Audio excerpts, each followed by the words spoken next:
Green Bull is the god of the forest. I mean, not just the forest, but like nature in general. Green Bull basically has the power to give life. Unfortunately, he tends to use that power to take life away. But this is no doubt one of the most powerful devil fruits that we have ever seen. Hello and welcome to the Grand Line Review, your source for everything One Piece. My name is Liam, and look, I would have eaten a lot more fruit as a child if I knew that I could have become a forest god. Also, I have a case, and within this case is a very special treasure. Because when this channel gets to 1 million subscribers, I am going to open this case and give whatever is inside to a subscriber. And we are getting super close to that 1 million number, so please do hit that gorgeous, tantalizing red button, and let's discover our own personal One Piece. Also, here's another clue for what's inside. The thing in this box, it pains me. But now back to stupidly powerful green-haired men. I'm interested to see how a fight between Ryokugyu and the other admirals would go. It seems like Sakazuki is a hard counter to him, but maybe he could beat anyone else by making them feel bad about hurting nature. So having just praised the crap out of this devil fruit, I do feel like it's fairly hard countered by the rest of the admirals. Sakazuki is the obvious one. Pretty flowers and assorted broccoli heads don't tend to snack up well against magma, although to be fair, very few things do combat magma, as Kuzan's missing leg will strongly attest to. Speaking of, I think Kuzan's ice is also a pretty hard counter to nature. Nature is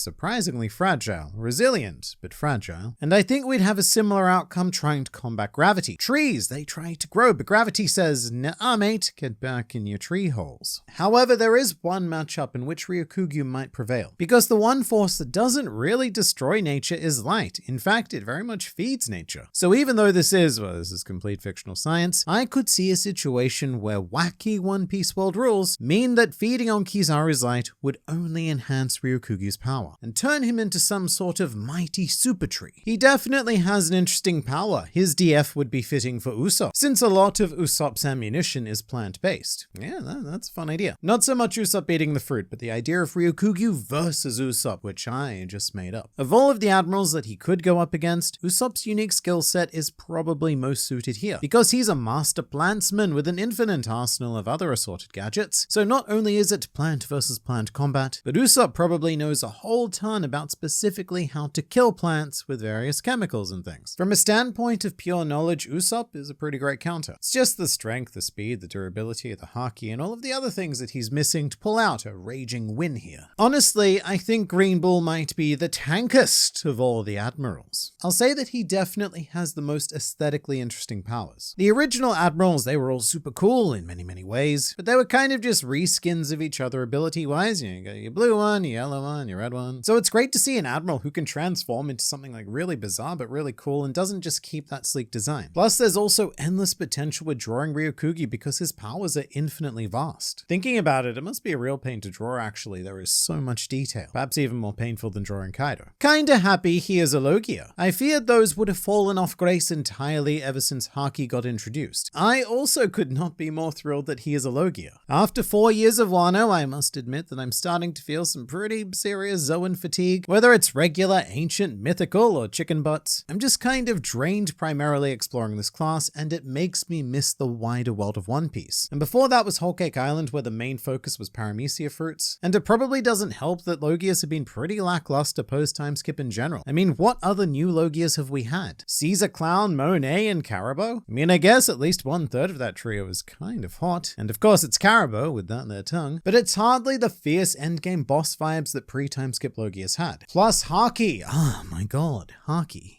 Logias have really gotten screwed up until this point post-time skip. Good chapter overall. Liked most of it, but I'm a bit disappointed with Green Bull's character. Even though we didn't see much of him the first time we saw him back with Fujitora, he looked really interesting. Now it just looks like his character did a complete 180 and he became the typical bad guy with not much more to him. Alright, so I actually have a bit of a meta theory here. I don't think the Green Bull that we're seeing here is the same one that Oda introduced during the Reverie. When it comes to personality, I completely agree with this commenter. Green Bull went from a pretty chill and kind of pleasant dude who Fujitora felt he could confide in to a completely blind zealot justice worshipping follower of Sakazuki. And in fact, in many ways, he is worse than Sakazuki. Sakazuki, for as terrible as he is, he at least knows not to trust the world nobles, because they often actually impede the ideals of absolute justice that he is pursuing. Green Bull, though, he's just like, yeah man, those nobles, they're pretty great, aren't they? With all of their slavery, super taxes, and divine rights. So good. And look, if I have to kill 1,000 1,000 people just for the honor of having St. Charles use me as a toilet, then so be it. I honestly think that Oda changed his mind about the character, which is fair. It's been 4 years. 4 years is a long time. Between then and now, Oda definitely could have had second thoughts because, they don't quite line up. What we do have now is a bit of a sense of balance though, because we're in a situation where we have 2 good admirals, 2 bad admirals, and 1 high AF neutral admiral. It's unclear whether or not Shanks is an ally or enemy of the Straw Hats, but because he's in Wano and doesn't intend on meeting Luffy, I think Shanks may steal Kaido's road poneglyph, in which Luffy will then have to take it from him. It'll be a kind of test to see if Luffy is strong enough to hold the title of Shanks's former captain. I don't think that Shanks needs to take the poneglyph or do the testy things. I mean, the Roger Pirates already figured out where Laugh Tale was, and Shanks was there when they did it, so he should know exactly how to get there.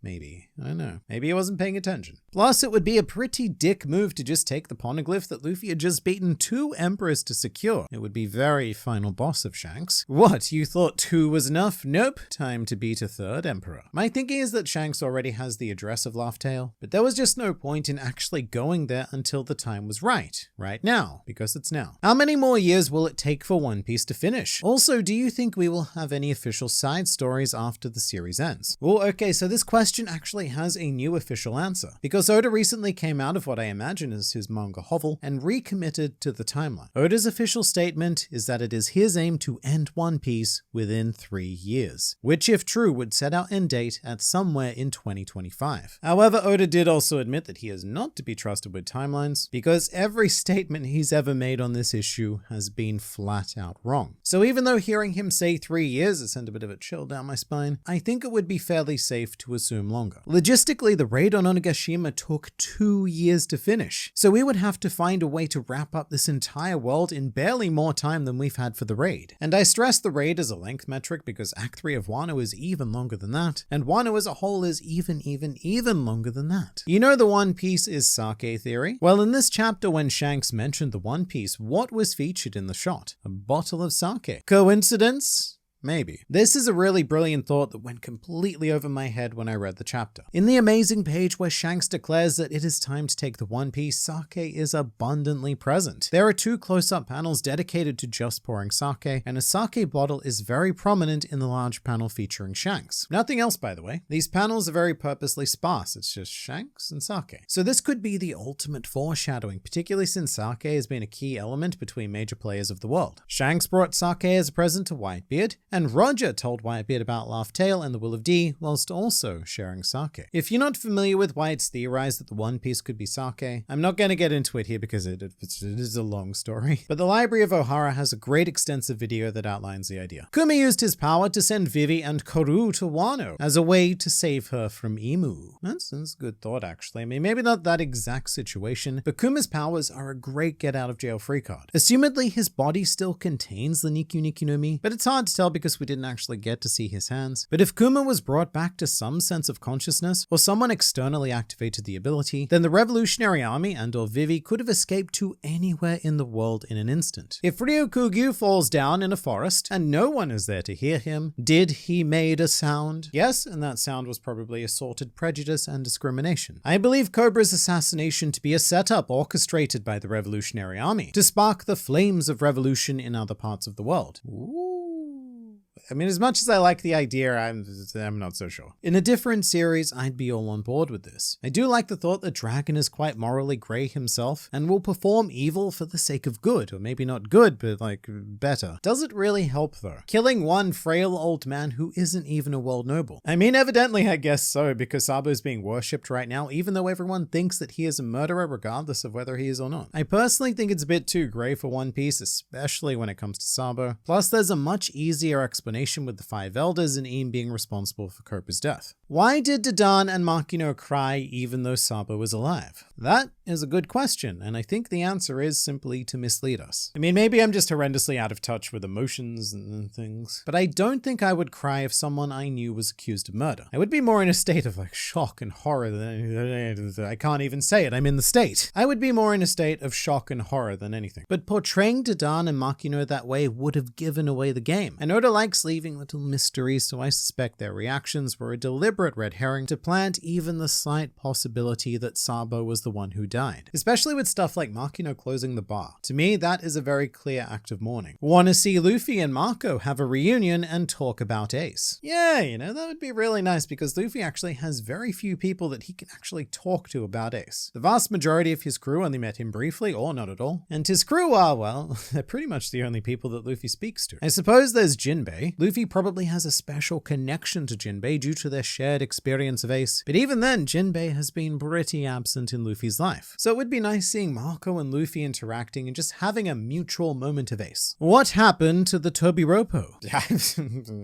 Unlike King and Queen, they were still on Onigashima when it landed safely, so I have to assume that they are also safely. Maybe they'll be part of a future cover story, or perhaps they were promptly arrested by new Kozuki officials. I do hope we see more of them though. Who's Who because he has huge connections to a core premise of the series, and Ulti because, well, she's Ulti. Everyone else, yeah, I can give or take. But right now I'd like to give you this video because it's fun and such, and I look forward to seeing you there.